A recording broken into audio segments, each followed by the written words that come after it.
Я выделю 7 миллионов сомов на каждый регион по миллион сом. И начнем мы с Бишкека. Вы, кыргызский народ, вы конченые долбоебы. Все 6 миллионов вы конченые.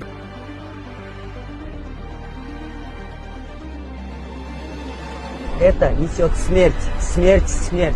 Это несет смерть, эта болезнь несет смерть. Это очень опасно.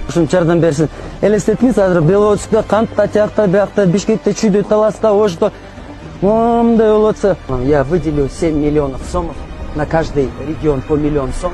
И начнем мы с Бишкека. Те люди, которые заслуживают уважения, которые работают там дворниками, электриками, которые на шахтах работают, они вот порой, оказывается, вот так живут.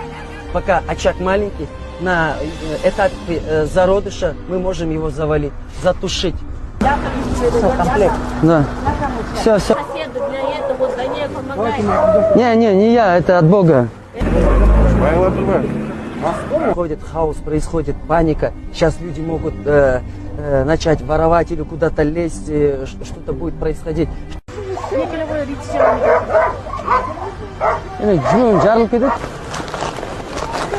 Төртта, бешта кылабыз, алтыта. Алтытабы или төрттабы? Алтыта.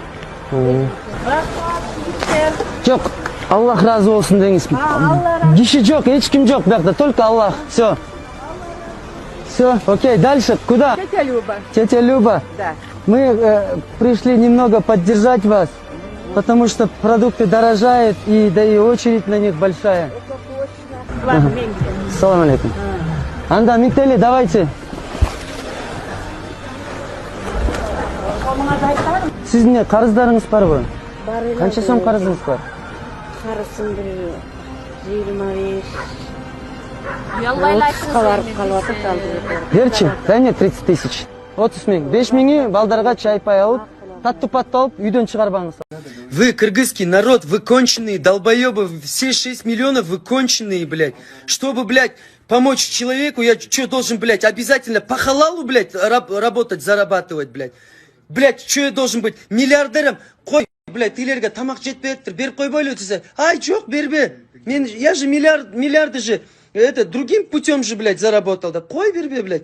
Арам тамақтан байқұштар өліп қалады. Че, вот так, что ли, блядь? Блядь, блядь, котоғыммен электричество проводить етем бе или не қылам бе, какая разница? Я помогаю, блядь, не ради вас. Слерін көтіңір бог, слерін рахматыңар керегі жоқ. Вы неудачники, нахуй. Вы работаете на 15 тысяч сом в месяц и пишете такие умные, блядь, комментарии. Если вы умные, почему вы не шестизначные, блядь?